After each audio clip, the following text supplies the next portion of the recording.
প্রায় ৫৫০ কিলোমিটার নদীপথ সাঁতরিয়ে পার হয়েছেন নদী মানব নামে খ্যাত রফিক। কুড়িগ্রামের ঝুমকাচর থেকে এই যাত্রা শুরু করে শেষ করেন নিঝুম দ্বীপে গিয়ে। শিশু বয়সে আমাদের পুকুরে আমাদের দাদাই আমাদের ৫ ভাই বোনকে সাঁতার শিখিয়েছেন। সেটাকে আসলে ওই রকম প্রশিক্ষণ বলবো কি না এটা সহজাতভাবেই সাঁতার শেখা, সেটা একটা ব্যাপার আছে। আমার দাদার হাত ধরেই আমাদের সাঁতার শেখা।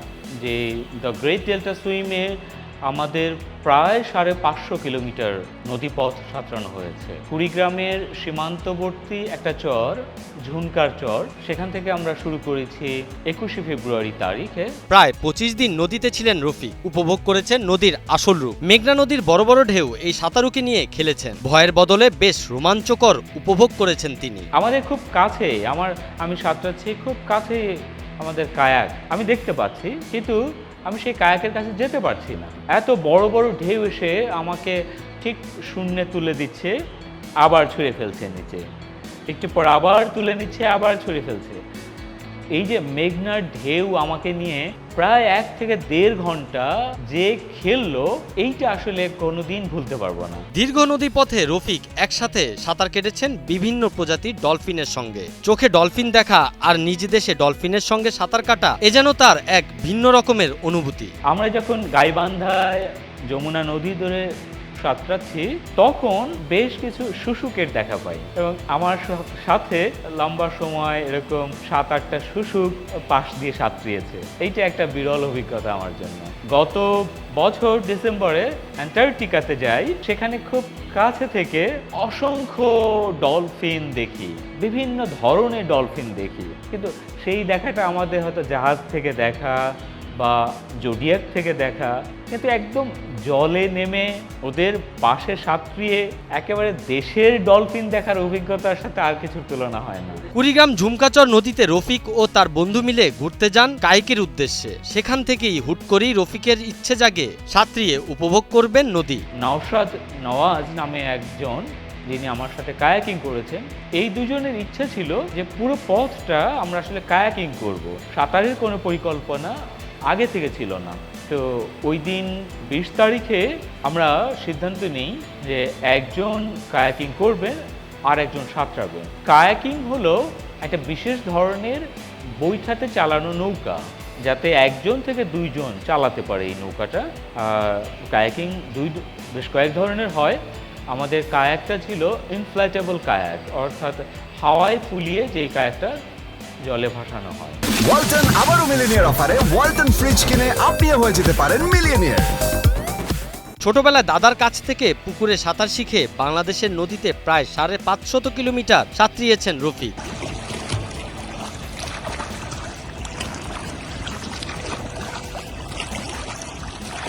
এই ব্যক্তিকে আমরা নদী মানব বলতেই পারি, কারণ নদীর যে কোনো ভয়ানক রূপ নিজেকে ভাসিয়ে রাখতে পারবেন বলে দাবি করেন তিনি।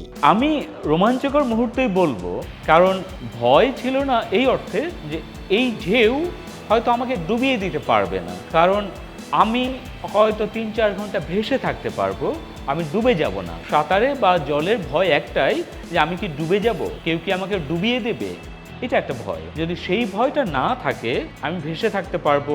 ২৫ দিন নদীতে থাকা কোনো সাধারণ বিষয় ছিল না। সারাদিন সাঁতরে বিকেলবেলা পাড়ে উঠে কোন স্থানে রাত্রি যাপন করবেন সেটার ছিল না কোনো ব্যবস্থা।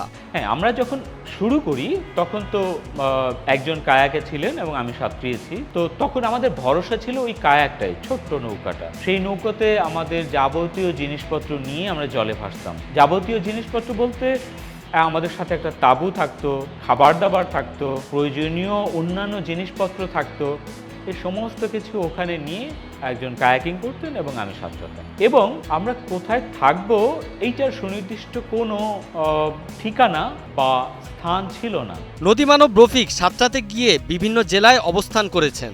নদীর পাড়ের মানুষদের আতিথেয়তায় মুগ্ধ হয়েছেন তিনি। তারা তাদের শোবার ঘরে জায়গা করে দিয়েছেন রফিককে। লোকজন আছে, তাদের সাথে কথা বলতে, কোথায় থাকা যায়, এবং অদ্ভুত বিষয়, যাদের সাথেই কথা বলেছি তারাই আমাদের আশ্রয় দিয়েছেন, তারাই আমাদেরকে নিয়ে তাদের বাড়িতে রেখেছেন, খাবার খাইয়েছেন এবং তাদের শোবার ঘরটা আমাদের জন্য ছেড়ে দিয়েছেন। এই যে মানুষের অদ্ভুত আতিথেয়তা, এটা আমাদের এই অভিযানের একটা বড় পাওয়া। মুসাফির হিসেবে রফিক বিভিন্ন জেলায় ঘুরে পেয়েছেন বাঙালি হিসেবে অহংকার করার মতো বিভিন্ন বিষয়। বাঙালির যে কয়টা বিষয় নিয়ে গর্ব করতে পারে তার দুটোর সাথে এবার আমি পরিচিত হয়েছি। এক, তার নদী, আর দ্বিতীয় হলো তার মানুষ।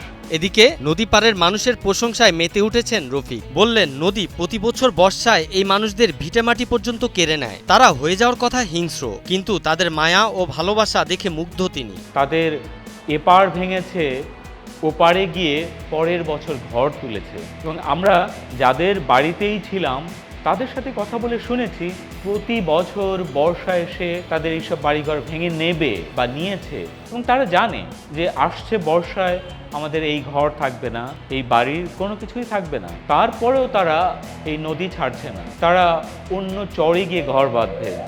এই যে মানুষের হেরে না যাওয়ার যে প্রবণতা, না হারার যে শক্তি, সংগ্রামী যে মনোভাব, এটা এই চরের মানুষদের মধ্যেই আছে। জানা যায় সাঁতারু রফিক শুধু দেশেই নয়, সাঁতরিয়েছেন বিদেশেও। আন্টার্কটিকা বরফ শীতলে সমুদ্রেও সাঁতরিয়েছেন রফিক।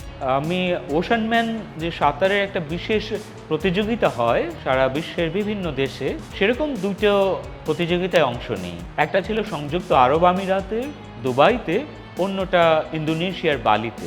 এছাড়া আমার সাঁতারের সৌভাগ্য হয় অ্যান্টার্কটিকার জলে। সেই বরফ শীতল জলে আমি কিছুটা দূরত্ব সাঁতরাই।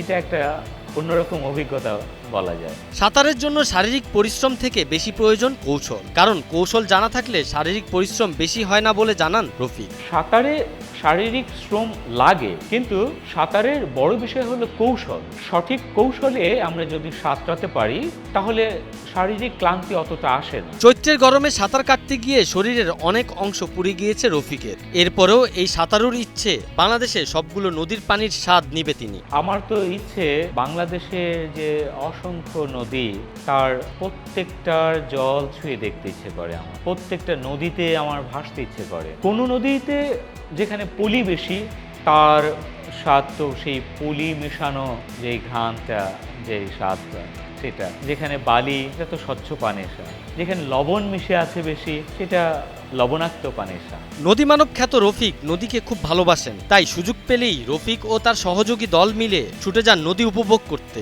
তাই তিনি চিরকৃতজ্ঞ তার দলের কাছে। আমাদের দেশের নদী আমাকে খুব টানে।